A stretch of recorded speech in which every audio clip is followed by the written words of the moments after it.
launch. Christine Sendi. Mwanje Steven Kabarana. Serunya Anes Kaddu. Eno program bagiyita Film Agenda 256. Enganze nnyo. Sawa 2 Lwakusatu. Wano teri kuvaawo beera wano. At its core, film is much more than the lights, the camera, and the action.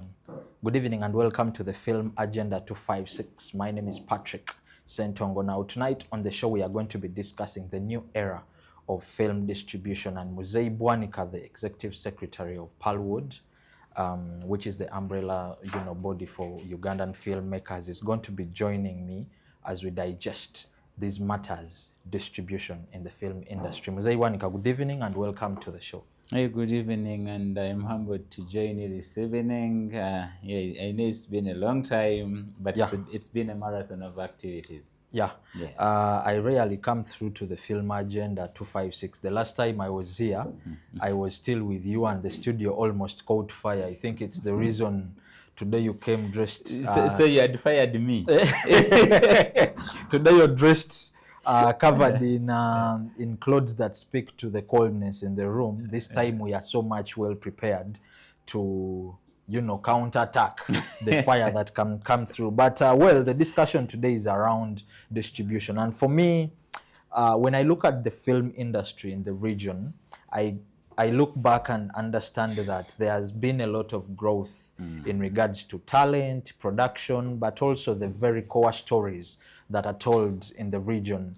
But one thing has remained clear and apparent, the issue of distribution. Our stories are rich, the production is way up there, we have the talent, but the stories are not out there, people are not consuming the stories. So one gets to think, is it an issue of our people, the audiences themselves, or there are very many other factors to it? Because when you look at some of the content that is being consumed locally here, much of it is even pirated.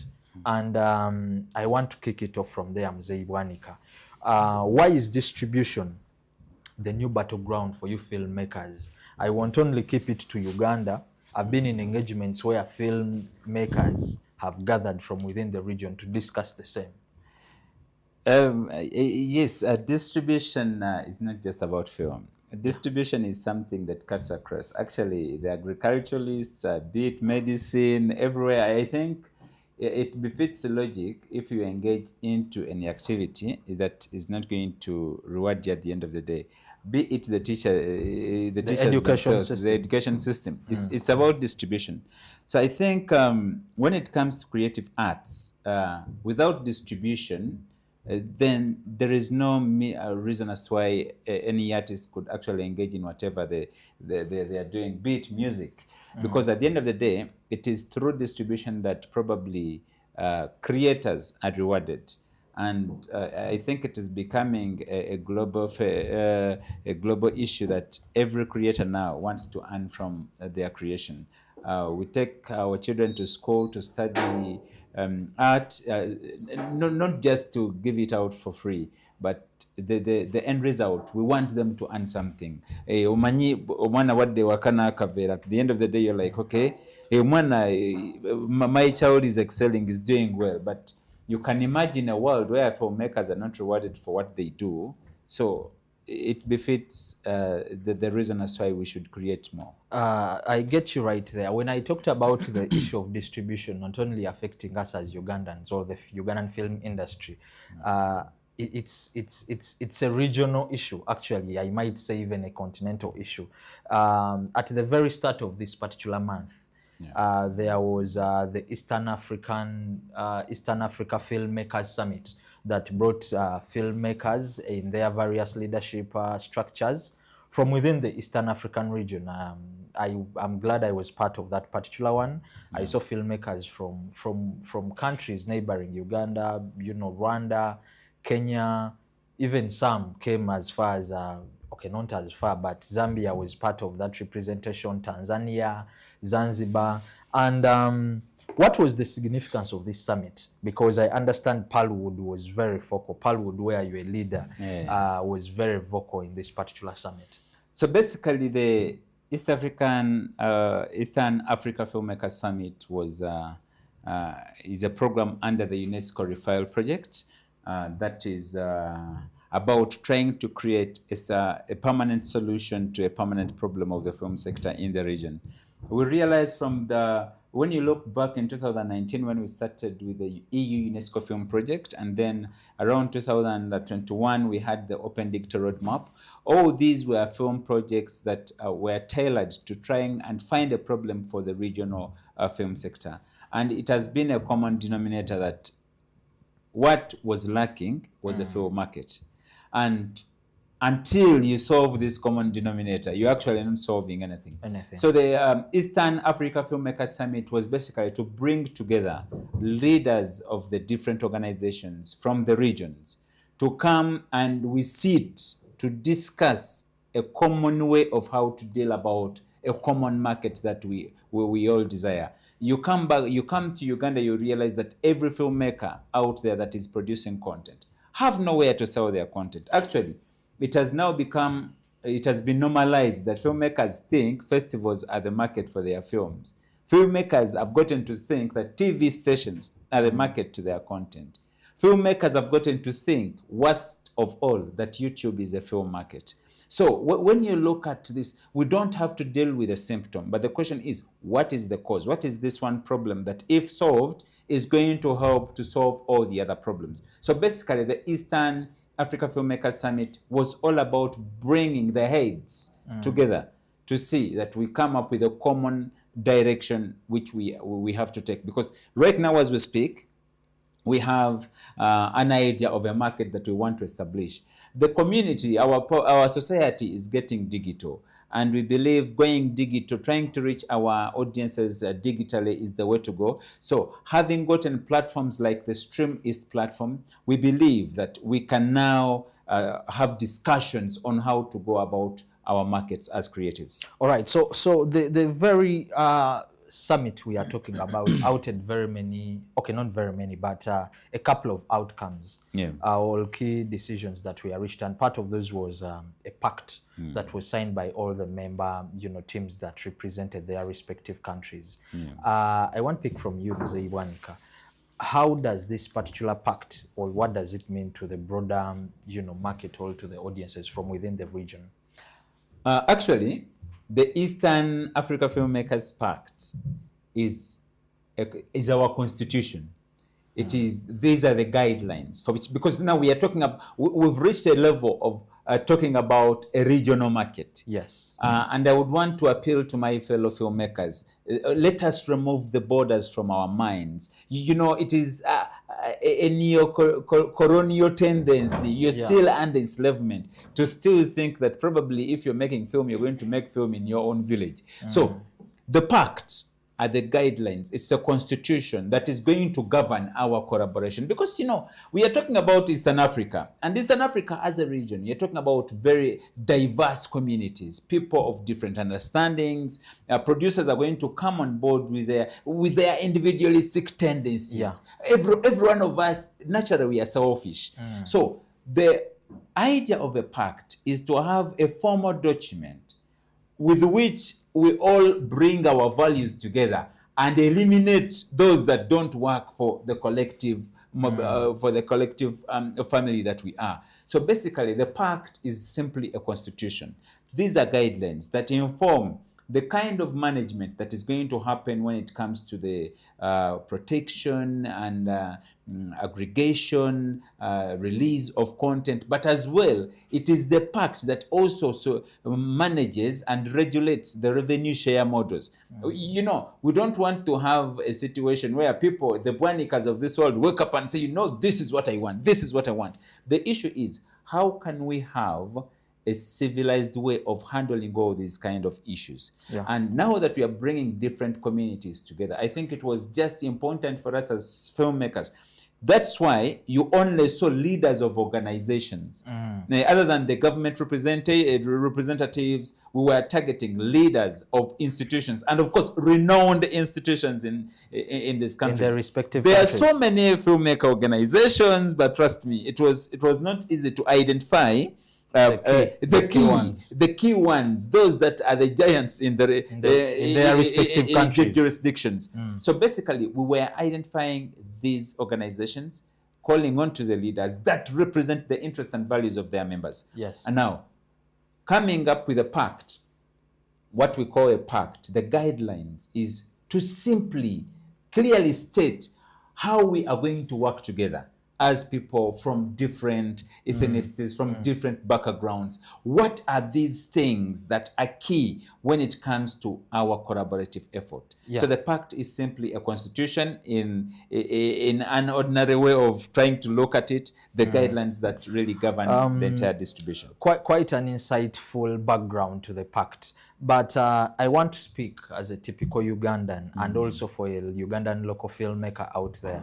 This summit was hosted here in Uganda. Yes. You've of course given its background, and I want to understand, speaking on behalf of the local filmmaker out there, where does that Ugandan local filmmaker get to benefit directly? How does this Ugandan filmmaker get affected by this pact? All, given that the summit and the entire outcomes, everything happened in Uganda, maybe you can break the ice. Is there anything specifically for the Ugandan filmmakers? Are they getting the lion's share? I want you to break it down so that the local filmmaker gets to know how he or she benefits from this regional market. Thank you so much, Patrick. Now speaking to a local filmmaker, I think it is time we appreciate that locality has not benefited us, for starters. Because it's where we've been the longest. Yes, we've been in our locality longest. Yes. And when you ask any filmmaker what they've gotten from the locality, the localized market, I think it is a handful of filmmakers that would give testimonies. The idea is we need to break the borders that have been put in our minds. We need to break the jurisdictions. To the Ugandan creative, to the Ugandan filmmaker, my humble appeal would be, let us start a new era of looking at bigger audiences. Yes. Uganda is simply 46 million people. About there. But now imagine when we are talking about 6 countries, we are talking about approximately a population of 200 million people. So of the 200 million people, 1% of the 200 million people would be sufficient to make a Ugandan filmmaker probably benefit from their work.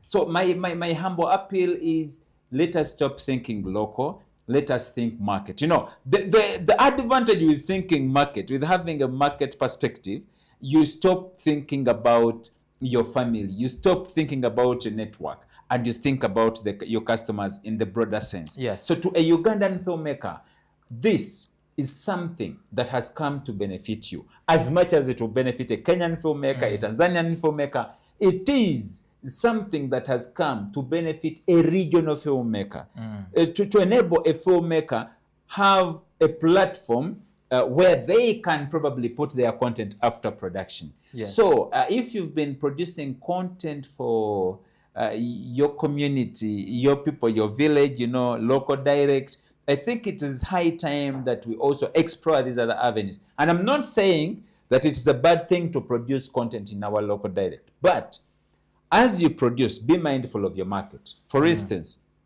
put subtitles.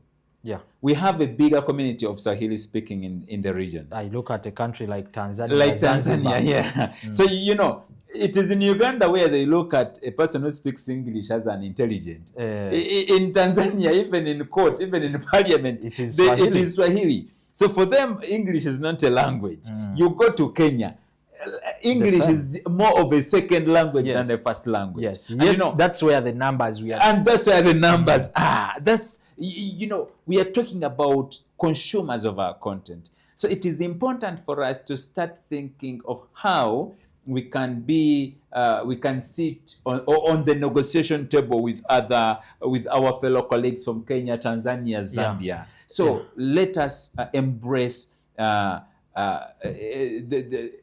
market that is free from the borders. Yeah, when you talked about local filmmakers shifting the narrative, shifting away from their localities, it brings me to the point that what they have been doing over the years, if it has not worked, it's the time they change. And if the way they used to market their work was to get your content, probably take it to a store, bring it directly one-on-one onto people, into communities. The market that is being talked about, that was part of also the outputs from this summit, is a digital market, because we are living in a digital day and age. If you talk market today, it is online. Even the normal people, the normal market that we understand where people purchase the goods, people no longer go to Nakasero. There are online markets where a person will go and order whatever they want. The same market is the one we are talking about. And as part of the outcomes from the Eastern African Filmmakers Summit was a platform renowned or known as the Stream East platform, which is what we are calling the market in this particular discussion. I wanted to give a brief background about Stream East as we digest it fully on the panel. You've already said it all about Stream East. It is basically a market. We've had a longer history as Pearlwood. We've had a longer history of trying to create markets here. And you remember in 2019, 2020, when we came up with Chibande Express, of course, and our shortcomings. A few partnerships in there as well. Partnerships in there. So we've had quite a longer journey, and we came to realize that probably most of the service providers have interests, primary interests, and Stream East, unlike others, is a platform that caters for the primary interest of the filmmakers. We are trying to ensure that we have a platform where content creators will have their interests paid attention to. Like I said, we've had this long journey. Not to say that all our previous partners are bad. No, we still have partners that we are working with when it comes to distribution. But when it comes to online distribution, we really identified that probably we need a platform that understands and looks at the interest of the content creator first, the interest of a filmmaker in particular first. So the Stream East is like any ordinary OTT platform, over-the-top platform, where content creators do bring their content. It's onboarded and probably distributed to the region, the Eastern Africa region, and to the world, of course, because we've integrated payment gateways that have Visa card provision. So even audiences beyond Eastern Africa could actually access our content via that. We are trying to finalize the app on Play Store. We believe by next week it will be available. It will be in production for our customers on Play Store. But the site, as of now, is fully operational. So when you go to your Google Chrome or the search engine, to any search engine, and type in www.streameastfilms.com, you'll be able to explore and watch Eastern Africa content. So it's no longer just about Ugandan content. It's Eastern Africa content. All right. And that's why we are streaming East. So Muzei, all said, the big question is, you've talked about it being a platform that is open to filmmakers. The big question, however, is who qualifies? Anyone qualifies? Yeah, when we came up with the idea of creating a market for filmmakers, the point was to make it for everyone. We don't want, we want to walk away from the self-censorship. Yes. Okay, if we are to be censored, let us leave that to the state that is already trying to censor us, and then yet they're not giving us anything. The Stream East as a market is open to all filmmakers.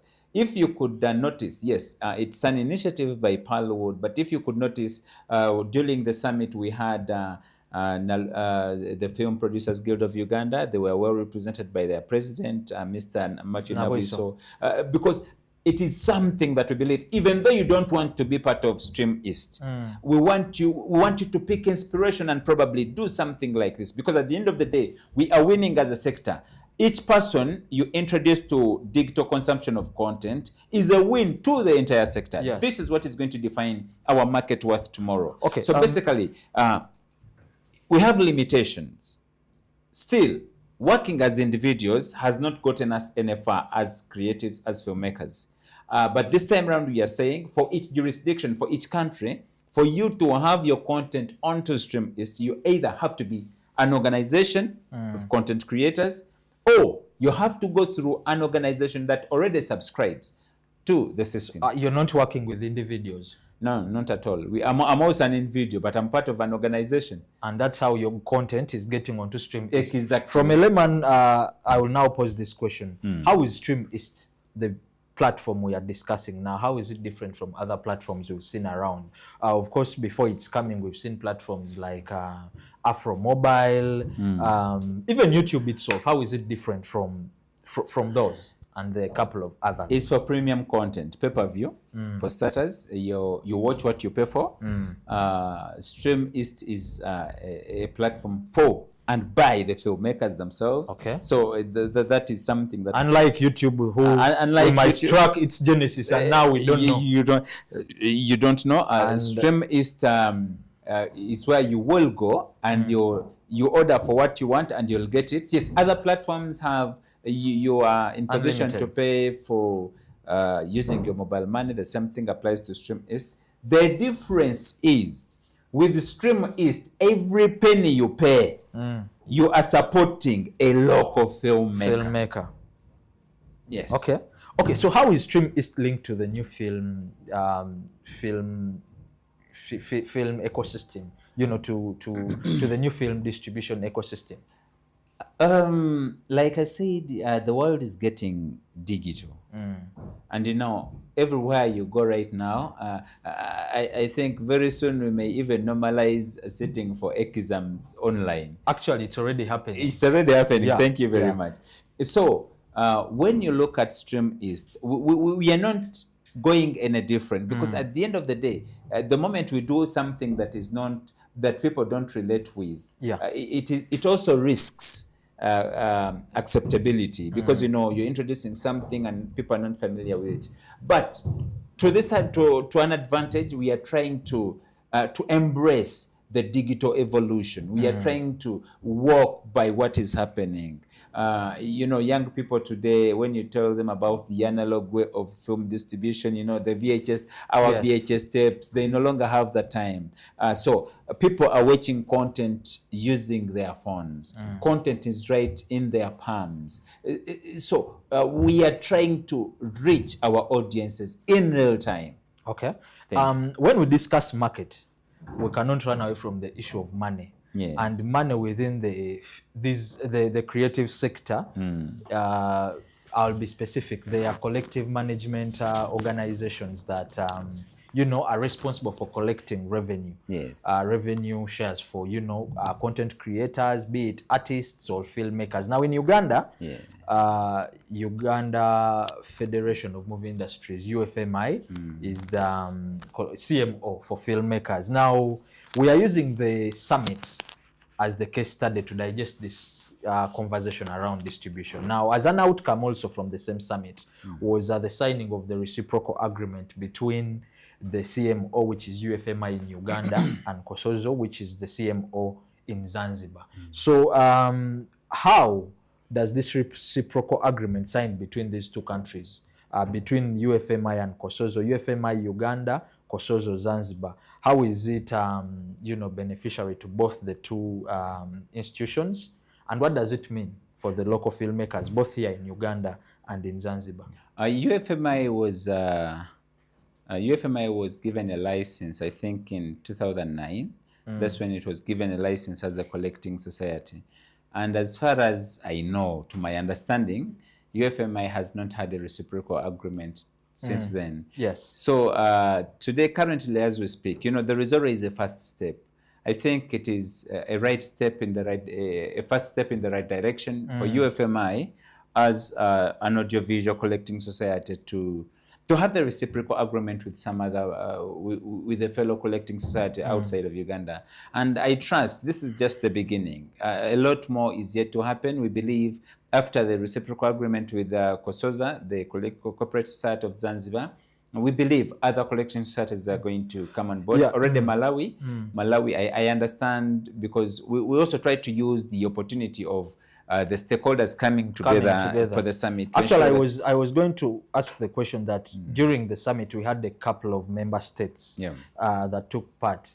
Why did we see only Uganda and Zanzibar sign, and what had happened with the rest? Why couldn't be a cross reciprocal kind of arrangement for all in terms of signing? Yeah, it was intended to be that way, but ebigwa tebiraze. Yes. So somehow we missed out on the collecting society from Malawi, but as well, during the mobilization of these stakeholders, it was on who is willing to move in the right direction. Yes. And you may find that in some areas, the collecting societies are not yet there. Yes. But in some areas, we were not able to reach them on time. And you can't wait forever. Understand also because CMOs deal with money. And most of the times, it has happened here in Uganda. You saw the same was happening in Kenya. CMOs are also, one of the biggest challenges they face is internal kind of power struggles and distribution of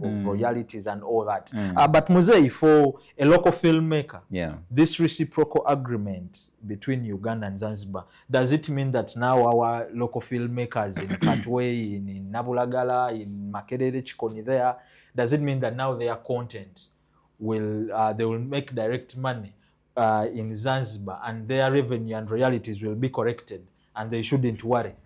Because I want for them to understand how this reciprocal agreement is going to directly affect them. First and foremost, let me start from the other side. Our people need to understand, whereas royalties make meaning for musicians, yes, they don't make meaning for filmmakers. How is that? Royalties, for a better understanding, mvandirwa, dessert. Waliwo ekinene kyemba and amaso mwe nogateeka. Exactly. So to filmmakers it is the market. That explains royalties busamambiro. Mvandirwa, even without it oba okuse. Yes. So that's why you find in areas like the US in the West, yes, you will find that audiovisual collecting societies are no longer a thing. They only have a copyright office to register copyright because it doesn't make any meaning. But to a local filmmaker, this is a right step in the right direction. Why? It enhances the protection of our content. Tomorrow we are going to have Ugandan content distributed in Malawi, distributed in Zanzibar, Tanzania, everywhere. Yes, of course, this kind of collaborations that we have, them alone add up to, in a way, contribute to the protection of our works. But still, when you enhance it with an inspection of a collecting society, it gives it more beef, it gives it more value. A thief, when a thief finds your door open in the night, yes, probably you give them the ease to enter your house. But when you lock your door, at least let them break. Yes. You give them some work, not to steal for free. Yes. So the idea of reciprocal agreements, in a way, they are beneficial. Yes, we might not see the immediate benefit of this reciprocal agreement, but in the long run, as we go, as we move on, TVs, we need to curb down the broadcast piracy. But you can't address these issues when you are not, when you are having content from one jurisdiction. Yes. Probably tomorrow, before anybody knows, we are going to have a reciprocal agreement that protects work from England, that protects work from Japan, and part of their work is being pirated here in Uganda. So wechigana wano exactly. All right. So oyogadde ku royalties royalties in the film industry as being the dessert and not the main deal. I want to believe that as the signing of these reciprocal agreements between CMOs in different countries from within the region, even the dessert collected from within the region will become something big, will become the main course deal, which makes me to question that does the effect of the reciprocal signings, will it ensure enforcement of royalty collection from within the region? Yes, of course. The purpose for which we have collecting societies is to collect royalties.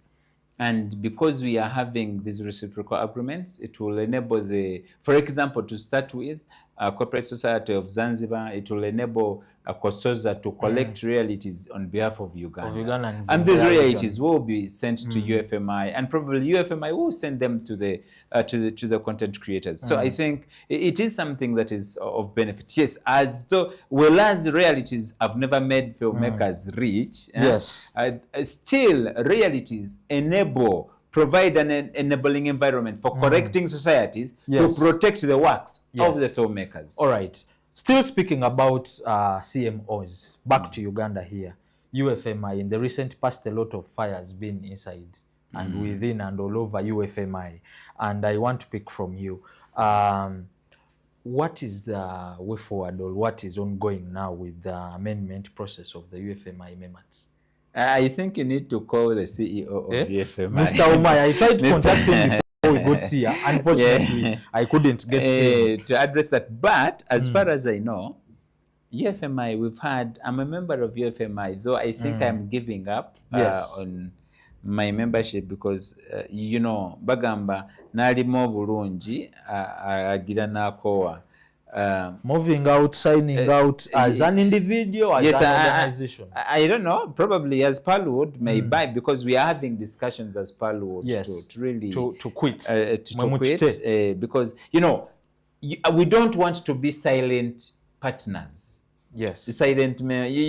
You're having members, but they can't do anything. They're not contributing. And I want to believe that Pearlwood members contribute to the big numbers that subscribe. Probably the regulator URSB may not know that, and UFMI may not know that, but we tried to convince them, to tell them, let us institutionalize UFMI.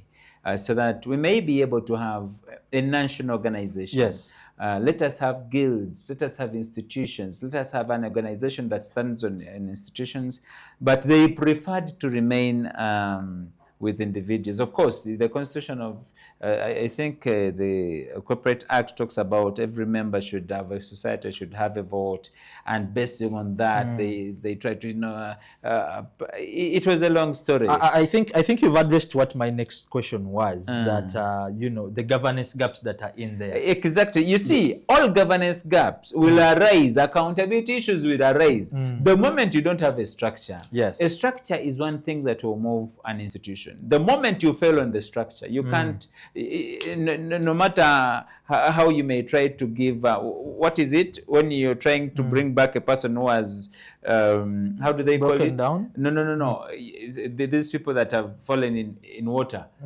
Drowned. And then you pull them up, and then that chest kiss pumping. Of life. A kiss of life. No, besides the kiss of life, there is that chest pumping. Yes. Okay, whatever it is. Yes. So that they can start resume the breathing. No matter how much you may chest pump an institution of many people without proper structures, it will never get life. I want to remind you, and I would want my fellow colleagues here in Uganda to remember the annual general meeting of Uganda Musicians Association. UMA. UMA grew bigger than its constitution. Yeah. So UMA reached a point, it had to carry out an AGM. So UMA has members across the country. That's true. It's a countrywide association. It's a countrywide association. Now it has to hold an AGM. Yes. And that is the only reason it failed to hold an AGM. Because it had grown bigger than its constitution. So when you fail to learn from the mistakes of others, you probably risk going through the same failures, the same falls that they fail.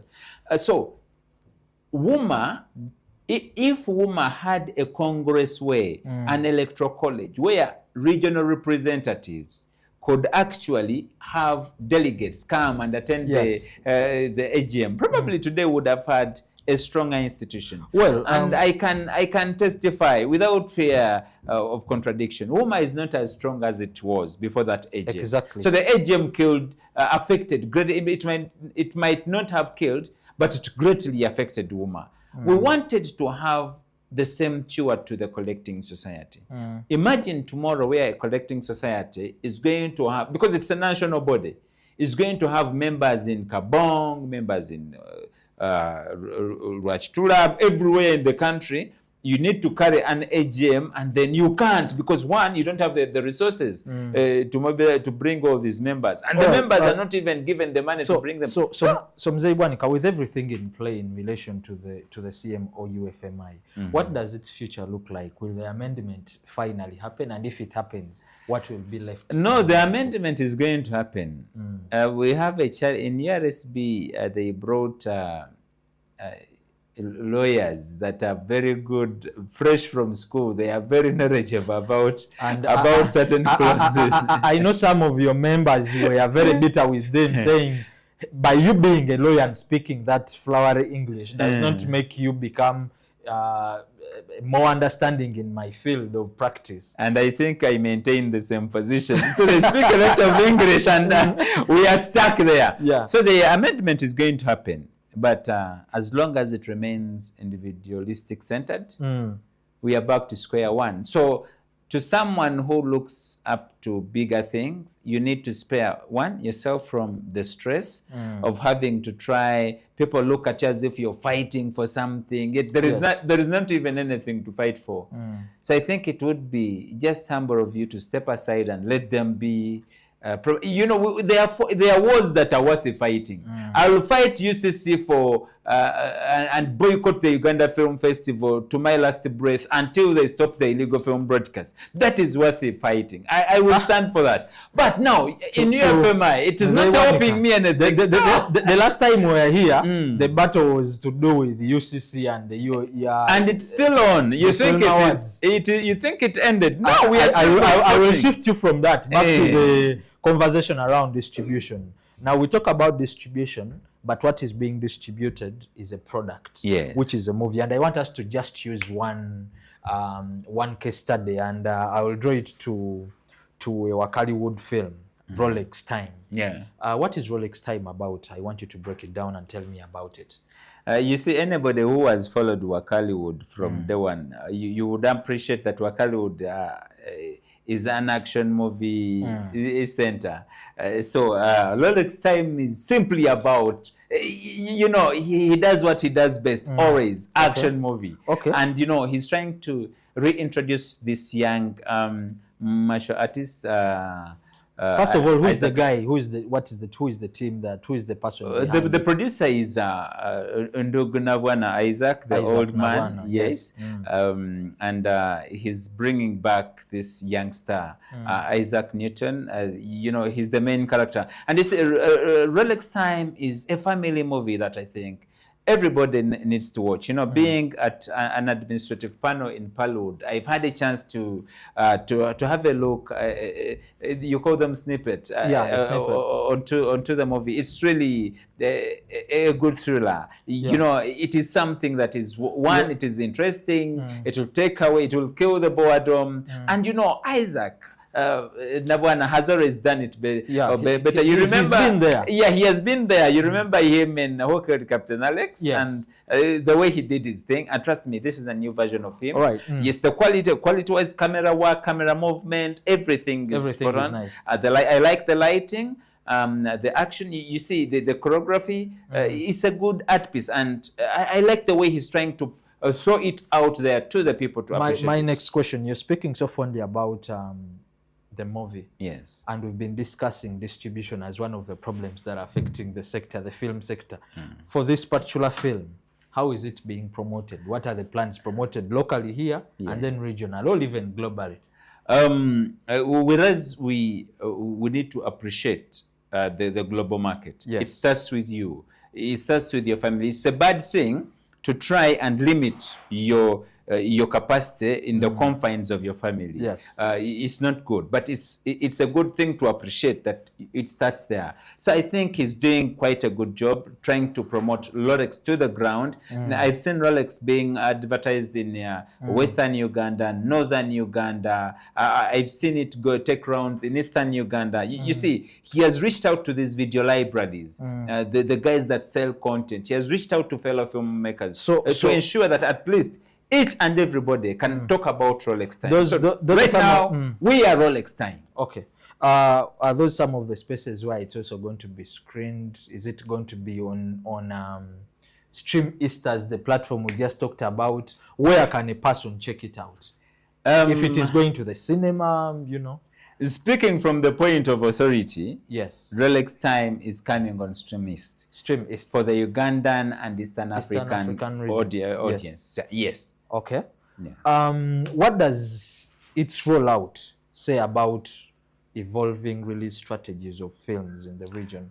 It's been quite a journey. We've been trying to have done very good content, but then they think small about the markets, and in the end they have their films at home. All right. So I had stopped you and shifted you when you were lighting up around UCC, but unfortunately I have no option. I have to bring it back, because as a regulator it also has a role to play in regards to the channel of distribution. The big question is, with UCC, have they played their role? UCC, which role? The role of, yes, they are regulators, but as regulators, I will tell you, part of the issues that are affecting the industry in regards to distribution is having pirated content flow all over the country. So by them not doing their job, which I believe they have the powers to put down all pirated content, it affects your distribution, right? Yes. So I want to understand, from your take as a filmmaker, producer, how far has UCC gone in helping you solve this problem of distribution? I appreciate that you finally made a right question in regards to distribution, because when you ask if UCC has done its role, I think if UCC's role is to cripple the film sector, they have played that role rightly. But if it comes to trying to cut down, to do their legal obligation in regards to curbing down piracy, I think they are still failing. And, you know, we are still boycotting the Uganda Film Festival. But Mzee so Iwanika, they are failing. When you talk about UCC failing, Yes, all promoting the sector, they recently held UFF, the Film Awards, So you're and they had winners who were actually given prizes. They were paid off. where are the winners? Okay, which movie won a movie of the year in the Uganda Film Festival? Well, I might. You're a journalist. Let me tell you. No, what I know, all winners were given. No. And that is UCC coming in to support. UCC came up and organized the Uganda Film Festival. Yes. I would want to, with all the decorum, Yes. to respect your show. They organized the festival for filmmakers that UFF. don't have a mind to think for themselves. I am sorry to say here, but I'm unapologetic to those filmmakers, because they do not have a mind to reason, to say things and appreciate things the way they are. I'm asking you, what was the Uganda Film Festival movie of the year? I bet if you even still remember the name, you're a journalist. Your job is to report on these kind of issues. What does that speak of the Uganda Film We Festival? reported about that. We put Yeah, out what lists. is the award-winning movie of the year? Mzee Iwanika. Who was the actor of the year? I will shift. Who was the actor? So if you're faulting UCC, what should they do now? What should their role be? You see, UCC If you're downplaying what they are already doing. needs to stop thinking about steering this broad-day thuggery. It needs to stop thinking about steering sector. UCC needs to do its role by curbing down illegal film broadcasts. The moment UCC does that, even the film festivals will begin to make meaning. Mzee Iwanika, this conversation, when we came into the UCC element, it reminded me of the very last show we did together, and I think I might be forced to calm down and all, even take the show towards an end. And what's one action point? I'll take you there as we get to end this particular discussion. What's the action point for government, creators, and the guilds? I saw during the summit that we highlighted earlier, Nawiso, who is in the Filmmakers Guild, is it Film Producers Guild, was part of it. What's one action point for government? 1, 2 creators, and you all. To government, I'd want to call upon all government agencies to stand in solidarity against the UCC impunity and tell UCC to stop illegal film broadcasts. Illegal film broadcasts erode us of taxes. Illegal film broadcasts kill youth employment. Illegal film broadcasts will erode our moral values as a state. And to the public of Uganda, I kindly ask you, the Museveni government has failed the film sector by allowing UCC to promote pornography in broad daylight, by allowing UCC to connive with broadcasters and show illegal content. Please come 2026 to the Ugandan community. Let us go for the protest vote. To the filmmakers, wake up and know your values, know what you stand for. I will take those as your parting shots, Mzee Ibwani. They are my words. Do you have any other parting shots? Unapologetic. As we end, all right, ladies and gentlemen, I will call the show off as we get to the end. But don't forget that the Living Arts YouTube channel has very many other shows that happen. Tomorrow will be a Thursday and we shall be discussing with visual artists at 2 p.m. We shall be having a conversation in regards to how the visual arts industry is also evolving and what are the new changes or the new developments in their particular industry. And that particular one is supported by Nakau. Also in the evening, we shall be having a discussion with arts journalists as we digest what is happening in the industry of art, music. And tomorrow, you wouldn't love to miss that one as well.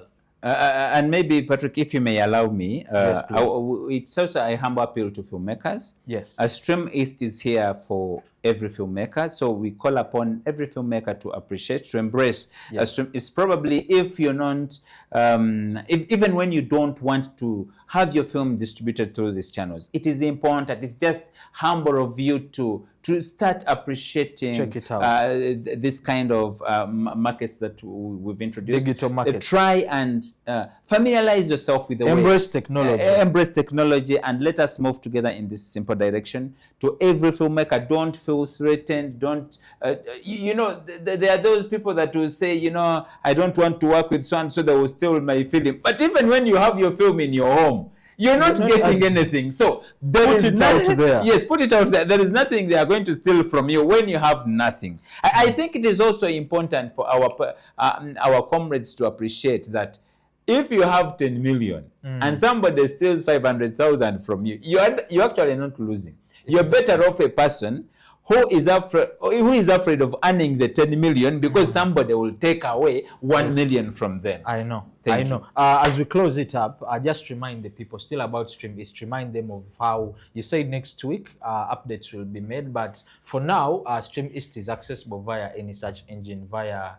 you remind the people. Yeah, right now Stream East is accessible via any search engine. The moment you click and you type in www.streameastfilms.com, you will be able to access all the films from Eastern Africa, Parwood films, films from Rwanda Film Federation, Tanzania Film Federations, film from Kenya, Zambia, Film and Television Professionals Association, films from Zambia. So when you go to the site, kindly feel free to explore and give us feedback on the areas we need to improve. And next week, we are going to be unveiling the Play Store application and also the iOS application. All right. Thank you so much, Mzee, for joining me this evening. Ladies and gentlemen, that will be it tonight. And the Film Agenda 256 returns next week, Wednesday, same time, same place. My name is Patrick Sentong. Until then, bye-bye.